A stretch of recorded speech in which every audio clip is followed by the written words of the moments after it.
মিশরের বিপক্ষে বিশ্বকাপে আর্জেন্টিনার নকআউট ম্যাচ শেষ হতেই ফুটবল বিশ্ব যেন স্তব্ধ। ২ গোলে পিছিয়ে থেকেও আর্জেন্টিনার অবিশ্বাস্য প্রত্যাবর্তন ইতিহাসের পাতায় জায়গা করে নিল। আর সেই নাটকীয় জয়ের পর লিওনেল মেসির প্রশংসায় ভাসলেন মিশরের তারকা খেলোয়াড় মোহাম্মদ সালাহ। মোহাম্মদ সালাহ বলেন, ম্যাচের রেফারির কয়েকটি সিদ্ধান্ত নিয়ে প্রশ্ন থাকতেই পারে, কিন্তু ২ গোলে পিছিয়ে থাকার পর যেভাবে আর্জেন্টিনা ফিরে এসেছে তা সত্যিই অসাধারণ। এমন কামব্যাক ফুটবল ইতিহাসে খুব কমই দেখা যায়। ম্যাচের ৭৯তম মিনিটে মেসির নিখুঁত ক্রস থেকে হেডে গোল করে ব্যবধান কমান ক্রিস্টিয়ানো রোমেরো। এরপর ম্যাচের ৮৩তম মিনিটে সবাইকে বিস্মিত করে দুর্দান্ত এক শটে সমতায় ফেরান স্বয়ং লিওনেল মেসি। তখন পুরো স্টেডিয়াম যেন আর্জেন্টিনার জয়ের স্বপ্নে বিভোর। আর যোগ করা সময়ের ৯০+৩ মিনিটে লাউতারো মার্টিনেসের অসাধারণ ক্রস থেকে এনজিও ফার্নান্দেজের গোল সম্পূর্ণ করে অবিশ্বাস্য সেই প্রত্যাবর্তন এবং উল্লাসে ফেটে পড়ে আর্জেন্টিনা।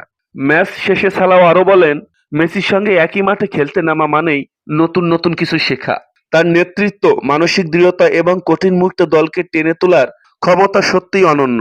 আজ তিনি আবারও প্রমাণ করেছেন কেন তাকে সর্বকালের অন্যতম সেরা ফুটবলার বলা হয়। সালাহর এই প্রশংসা ছড়িয়ে পড়তেই ফুটবল প্রেমীদের মধ্যে শুরু হয়েছে নতুন আলোচনা। এমন অবিশ্বাস্য কামব্যাক কি সত্যিই শুধু মহান খেলোয়াড়রাই উপহার দিতে পারেন? সো প্রিয় ভিউয়ার্স, মোহাম্মদ সালাহর মুখে মেসির এই প্রশংসা শুনে আপনার কি মতামত? এটা কি সত্যিই কামব্যাক, নাকি এর পিছনে লুকিয়ে রয়েছে অন্য কোনো গল্প? অবশ্যই জানাতে পারেন আমাদের কমেন্ট বক্সে। ভিডিওটি এ পর্যন্তই। ভালো থাকবেন। ধন্যবাদ।